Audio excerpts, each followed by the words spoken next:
Saludos de nuevo desde esta tertulia de actualidad que mantenemos hoy, 17 de enero, actualmente a las 22:03 de la noche, en riguroso directo desde el Hotel Veracruz Plaza, los estudios centrales de Televaldepeñas, en esta tertulia que de vez en cuando organizamos para comentar temas locales y no tanto como toca esta noche, son temas de ámbito social. Garantizar la sostenibilidad del sistema de pensiones es la prioridad de este Gobierno y de cualquiera que estuviese. Los presupuestos generales del Estado, que el pasado viernes se aprobaba en Consejo de Ministros el proyecto de ley, de la ley más importante que emana del Parlamento cada año, que son los presupuestos generales del Estado, dedican más de un 40% de su cifra total a pagar pensiones. O sea, de cada 100 euros que invierte o de los que dispone el Gobierno de la Nación, una cifra de casi la mitad se dedica a pagar pensiones. Sin embargo, la reserva de la cuantía para el pago de pensiones está más que en riesgo y ya es algo cantado que solo con las cotizaciones va a ser imposible a muy corto plazo el sostenimiento. Hay que recurrir a impuestos, hay que recurrir al Gobierno, al Estado central, a la Administración central del Estado, para poder mes a mes pagar las nóminas, pagar los salarios, los sueldos de las personas jubiladas. De manera que se imponen medidas drásticas, se imponen medidas efectivas, porque si bien hoy la edad legal de jubilación sigue siendo los 65 años y medio, la edad real, según las informaciones que hemos conocido en estos pasados días, nos dice que, incluidos los trabajadores que cotizan a través del régimen general, junto con los funcionarios, el promedio de jubilación es de 62-63 años. Diferentes, digamos, privilegios y diferentes itinerarios, medidas, posibilidades que se abren, hacen posible que cada vez más personas pues enlacen un paréntesis o no lleguen a esa edad legal de jubilación y tengan un paréntesis entre los 61, 62, 63 años hasta los 65 sin perder ingresos. Bueno, pues la propuesta de la autoridad fiscal a la Seguridad Social es la de incentivar un poco, según un artículo que leíamos en el diario El País, combinar un poco la política del palo con la política de la zanahoria, propiciar incentivos que hagan posible que la gente retrase la edad del retiro y por otra parte, aumentar las cotizaciones a quienes quieran o se dispongan a retirarse por anticipado. Con este conjunto de medidas se persigue que la edad media real de jubilación en 2027 sea de 64 años y medio y que se alcance los 65 años y medio en 2048. En fin, esta es la situación, es un asunto tan nuclear y de tanta sustancia como que hemos abordado en la primera parte de la tertulia del salario mínimo interprofesional, y es algo que nos preocupa a todos, sobre todo los que ya no estamos tan lejos de esa jubilación. La cotización de cuántos trabajadores es precisa para mantener una pensión. En fin, abro la barra, abro la veda para que yo me gustaría abordéis. afrontar dos aspectos de los que has tratado en tu presentación. Por un lado, el no sostenimiento de la bolsa de las pensiones. El no sostenimiento, la gente tiene que saber que, por ejemplo, en los últimos 10 años, las pensiones de más de 2.000 euros, que ya es pensión, que ya es dinero, se ha incrementado en un 370%, que yo considero muy lógico y muy digno y muy justo que una persona que cotiza mucho, que se le ha retenido muchos euros de su nómina a lo largo de la vida laboral, tenga una pensión de 2.000 euros. Pero considero que eso presiona aún más el sistema de pensiones. Por otro lado, me gustaría decir también, por los datos que manejamos en las ONGs, en Cáritas en concreto, que la pobreza, una vez se alcanza el estado de jubilación, se reduce en 10 puntos. Lo estamos viendo todos los días, en Valdepeñas igual, que se atiende mucho a familias en edad laboral y muy poca gente jubilada. Apenas llega nadie a pedir una ayuda a cualquier ONG que se dedique a la asistencia. Entonces, eso es un punto a tener en cuenta, ¿Que hay mucha presión en el sistema de pensiones? Por supuesto que sí, pero que hay pensiones muy altas, muy altas, también es verdad. Hay pensiones de muy poco dinero, pues también es cierto. Yo creo que es una injusticia total un trabajador que no ha podido cotizar más porque ha tenido un trabajo precario, porque no ha tenido los suficientes años de jubilación, que tenga un acceso a una pensión pírrica y que haya pensiones hasta de 2.400 euros, que es la pensión máxima. Y que la perciban dentro del mismo hogar dos personas. Exactamente. Yo ayer estuve hablando con una persona, muy amiga mía, que tenía una pensión de 2.400 euros. Y no la odio por eso, ni mucho menos. No. Pero reconozco que ha tenido una trayectoria laboral alta en una administración alta y que la habrá ganado según nuestro sistema de pensiones, pero lo considero un poco injusto el sistema de pensiones, resumiendo. Yo, vamos a ver, aquí hay que partir de la base, y ahora me voy a poner en el lado ya como presidente de Cruz Roja. El Estado, papá Estado tiene que ser solidario. Si hablamos de la solidaridad de todos los españoles, yo creo que los españoles han demostrado con creces que han sido súper solidarios. Aquí hay un representante de una ONG que lo puede decir, que bueno, en Valdepeñas la solidaridad brota con creces. Lo que sí es verdad es que no puede haber pensiones de 400 euros, porque forman parte de la lista de las personas que están en el límite, bueno, en el límite no, son pobres, con 400 euros.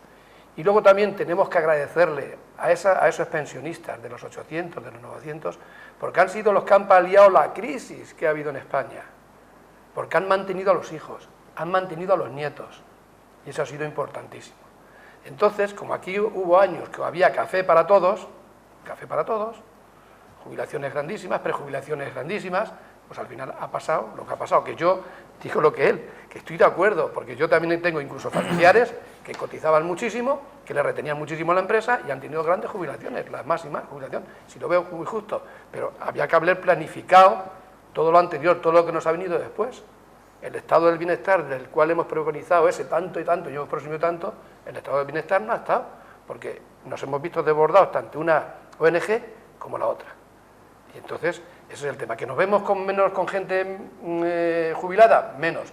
Pero lo que sí es verdad es que lo han sufrido ellos en sus propias carnes, porque han tenido que tener a los hijos y a los nietos. Los hijos parados, los nietos parados, bueno, y contamos aquí historias, un drama, ¿no? Entonces, vamos a ver ahora que estamos en manos de los señores inminentes del Pacto de Toledo, a ver si una vez por todas, se sientan todos, el más grande con el más chico, ahora que va a haber 5 o 6 partidos, a ver si estos partidos nuevos que han venido, que también son muy inteligentes todo el mundo, los que hay de hace 5 años, los que hay ahora nuevos, los anteriores y los posteriores, se sientan y le dan una solución a esto. Una solución que no haya ese índice de pobreza y que no haya esa desigualdad que hay. Si sabemos que todos iguales no podemos ser, porque los 5 dedos de la mano no son iguales, pero que haya un reparto más equitativo de la justicia social y que el Estado sea más solidario. Entonces, ahí hay que echarle mucha carne al asador y vamos a ver de qué manera, porque claro, tú hablabas del 40 y tantos %, pero yo leí el otro día, y porque me empapo bien, que en gasto social, estos presupuestos que se van a aprobar, ¿Seguro que se van a aprobar? Yo creo que se van a aprobar. El 56% en gasto social. Imagínate. ¿Será que hace falta? Hace falta, sí, pues por eso el gasto social hace falta, pero que te voy a decir que habrá que generarlo, habrá que generar de otro sitio, habrá que quitar de aquí, poner de allí. Entonces vamos a ver estos eminentes que hay en el Pacto de Toledo, que son todos muy listos, yo creo que están mucho mejor preparados que nosotros para ver de qué manera, pero que sí es verdad que sin cotizar, al final ya queda muy poquito, como tú has dicho, en la caja, y menos que va a quedar dentro, porque cada vez que se pagan creo que son entre 8 y 10.000 millones, corregidme, pero son 8 o 10.000 millones de euros. Y quedan 5.000. Y quedan 5.000. Pues imagínate, pues que tendremos que ir a crédito y tendremos que tener más deuda, y estamos ahora mismo en el 100% de la deuda del PIB. Entonces imagínate cómo es el tema. Yo creo que el problema es un poco el mismo problema que ha habido en la educación, que ha habido en la economía, y al final es una forma de ver, desde el punto de vista político, de ir al cortoplacismo. O sea, nadie se ha preocupado en un momento, una vez que se inicia un sistema, de pensar que era un sistema tremendamente frágil, que era un sistema que era viable mientras la pirámide fuese muy grande en la base, mientras eso que tú estabas aportando para sostener a los de arriba, de alguna manera se tenían que haber tomado medidas para que parte de eso que tú aportabas fuera almacenándose para cuando tú llegaras a ese momento y cubrirnos las espaldas en caso de que pasara lo que ha pasado ahora, que la base de la pirámide, cada vez es más pequeña y soporta más peso. Al final es un círculo vicioso. La economía va mal. La parte de abajo, que tenía que estar sosteniendo la de arriba, tiene problemas para entrar, para cotizar. Hay poca cotización. Se tiene que retrasar la gente, por lo que decía, porque podríamos decir, no, usted se va a jubilar con 65 años. Depende también del tipo de trabajo que esté desempeñando esa persona. No todos los trabajos tienen el mismo desgaste. Hay gente que con 65 años tiene vida laboral por delante y está bien. Y además tiene que mantenerla porque los que vienen por detrás no están en situación y tiene que a lo mejor, lo que comentaba Jesús, encargarse de su hijo que está en paro, de los nietos, de tal, y tiene que aguantar tirón. Entonces, al final es un sistema que está viciado de base, que si no se toman medidas para cambiarlo, por muchas medidas que se intenten tomar de justicia, por mucho que se optimizara la dedicación de ese gasto social, porque ese sería otro tema a tratar, el 56% del gasto social, ¿a dónde va realmente ese 56%? ¿Va la parte suficiente a las pensiones o va a determinadas asociaciones que se dedican a según qué cosa? Están pensiones, bajas, desempleo, paro, incentivo a la formación, en fin, es que son no solo las cotizaciones la a formación, las pensiones. y es que antes se nos ha quedado ahí en el tintero una cosa, la formación profesional. No divaguemos, por favor. No. Luis Fer, no sé si tenemos un vídeo del secretario de Estado de la Seguridad Social que puede ilustrar bien el contenido de esta tertulia. Si te parece, le damos paso. ¿Lo vemos? La situación demográfica actual, bajos índices de natalidad y alta esperanza de vida, acrecenta la preocupación de la población, que se pregunta cuáles son las fórmulas para mantener el poder adquisitivo de las personas que llegan y llegarán a la edad de jubilación. Y en este contexto, Octavio Granados se encargó en su cita de ayer en el Foro La Región de hablar de este tema y aportó las claves que, según él, pueden asegurar el futuro del sistema, como la subida de los salarios o una protección social que se asiente sobre impuestos y no sobre cotizaciones. Creo que el sistema de pensiones tiene arreglo. Yo creo que tiene arreglo para siempre, no, yo creo que tiene arreglo para los próximos 10 años. Y después de 10 años tendremos que buscar un nuevo arreglo para el sistema de pensiones. Actualmente, un tercio de la población española vive con prestaciones sociales, una cifra que aumenta en la provincia orensana, donde 2 de cada 5 personas se mantienen gracias a la seguridad social. Tras su intervención, el público tuvo la oportunidad de realizarle cuestiones de diversa índole. Una de las preguntas se refirió al posible ahorro económico de España si se eliminasen las autonomías, a lo que Granados respondió que la mejor medida para ahorrar sería asegurarse de que ningún ciudadano defraudase Hacienda, pero también añadió que no cree en las recetas fáciles.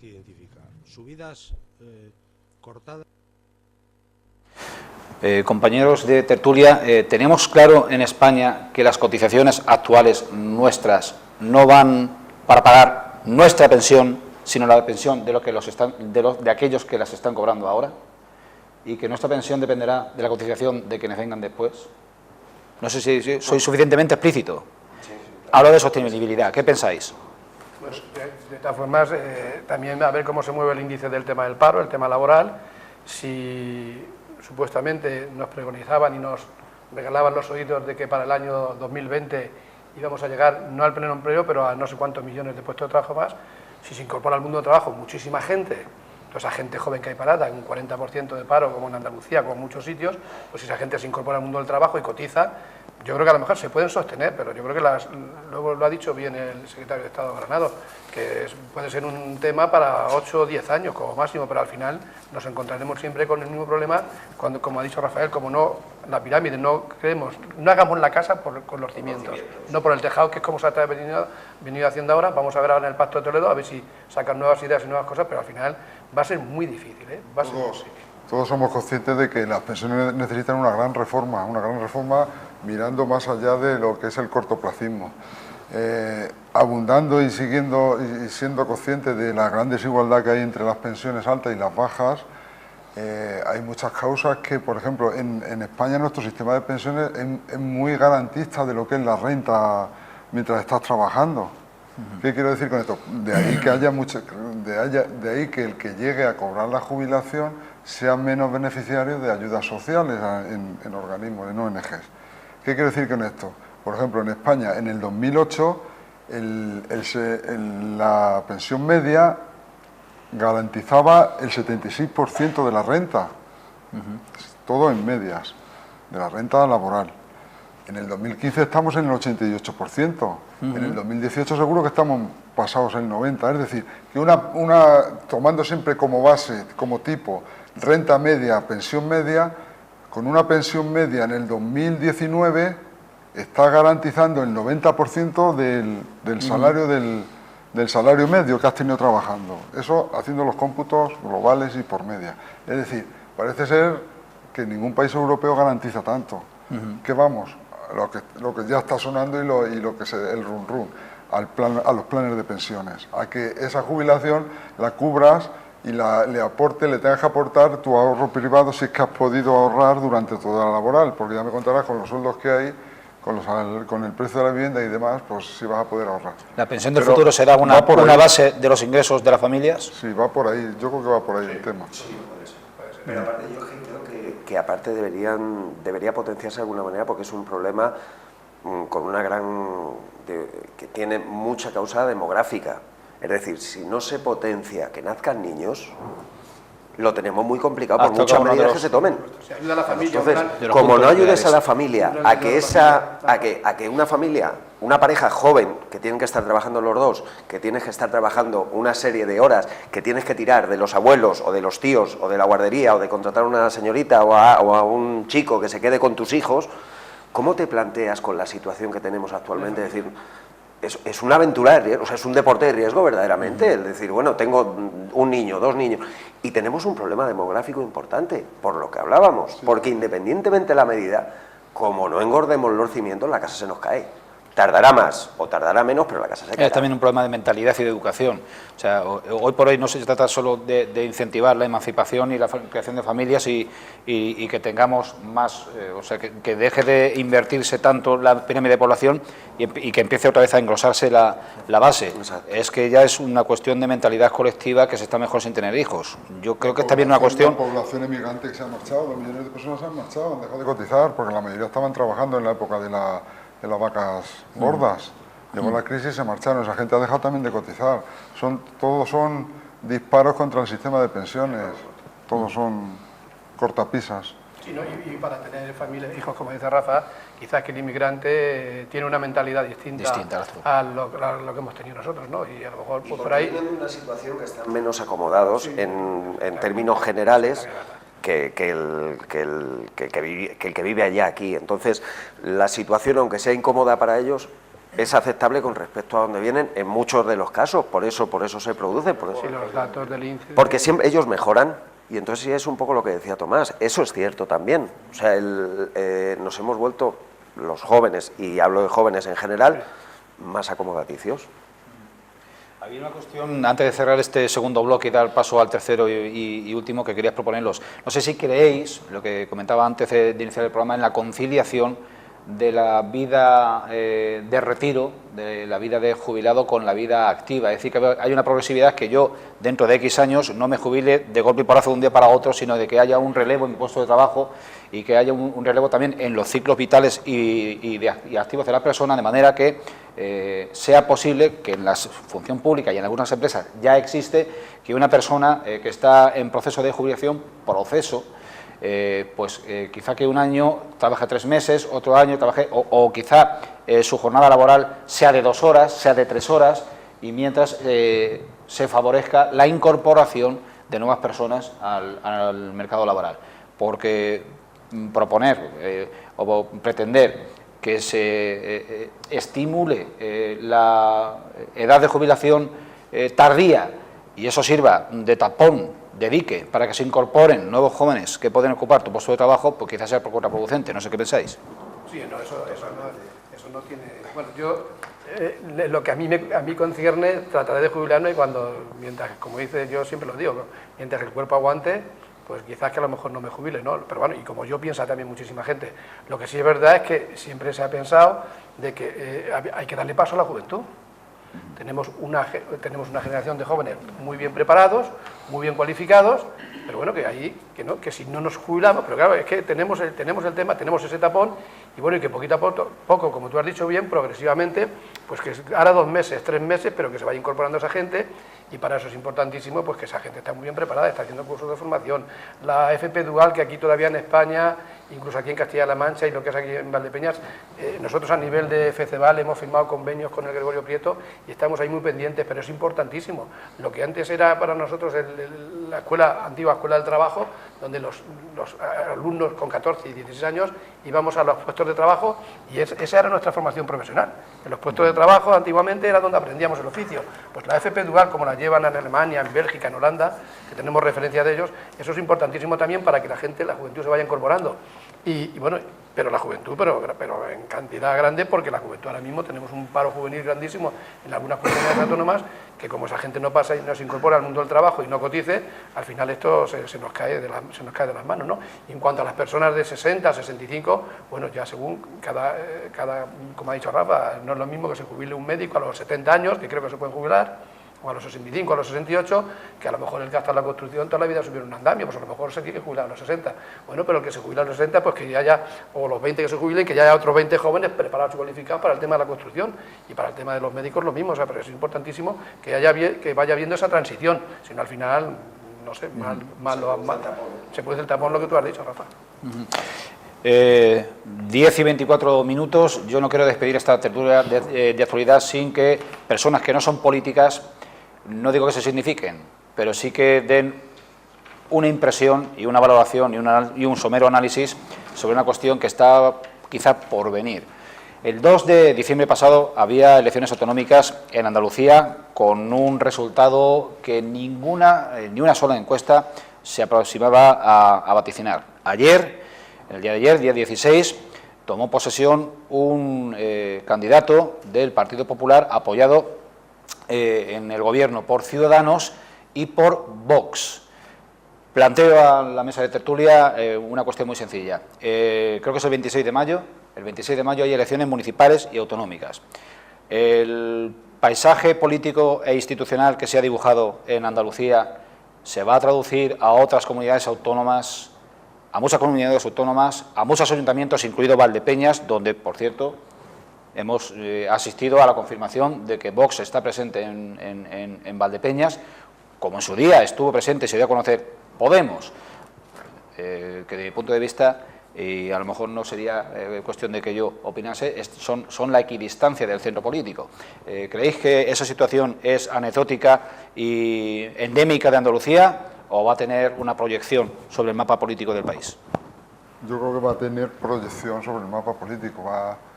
Prácticamente se van a implantar en todas las comunidades y en muchas ciudades importantes, sobre todo ciudades importantes. ¿Por qué? Pues porque hay una masa social muy grande en este país, muy descontenta de la política tradicional. Hay una masa social totalmente olvidada de los partidos tradicionales.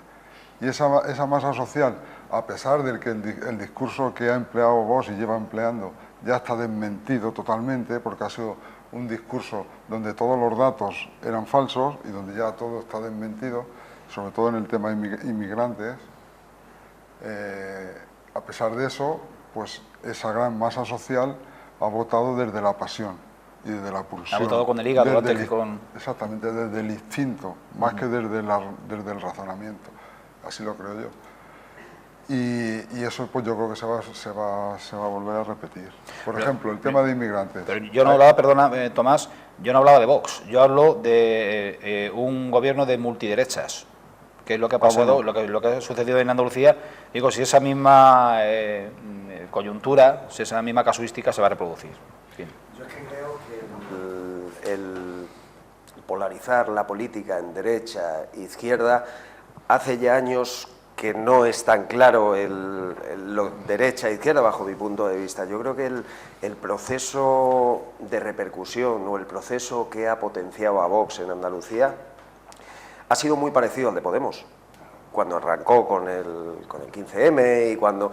Es un proceso por el cual gente desencantada con un tipo de ideología que hay, porque a Vox hay votantes que son muy de derechas y hay votantes que no son tan de derechas, pero que están hartos de que le digan cómo tienen que pensar sobre según qué cosas por el artículo 33. Y qué es democrático y qué no por el hecho de ser de izquierdas o de derechas. No, yo tengo perfecto derecho a pensar y a votar a quien quiera, mientras lo que yo defienda esté dentro del marco constitucional y dentro de la democracia. Yo tengo el mismo derecho a ser votante de Vox que usted a ser votante de Podemos. Y usted no está rodeado de un halo de superioridad moral por el hecho de ser de izquierda. Entonces hay mucha gente que eso le ha calado. Hay mucha gente que eso le ha calado y que verdaderamente ha respondido a eso dentro de Vox. Pues yo supongo que como dentro de Podemos habrá gente de más extremo y de menos extremo, pero muy hartos de la situación del mercadeo político que al final se acaba viendo, del profesional de la política.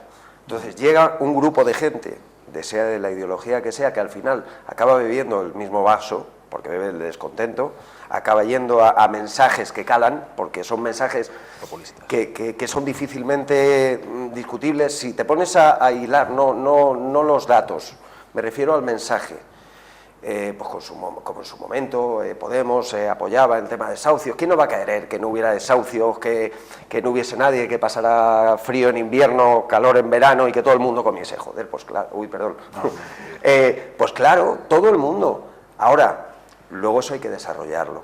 Y lo que está claro es que como en aquel momento Podemos y en este momento Vox es algo que entra nuevo y que no está contaminado o no tiene o no ha tenido los problemas desde el punto de vista político que tienen los que hay hasta este momento. Entonces la gente responde a eso. Lo que pase de ahí en adelante, pues ya lo veremos. ¿Que va a tener repercusión a nivel nacional? Yo estoy convencido que sí. Sí, yo creo que el efecto dominó se va a producir.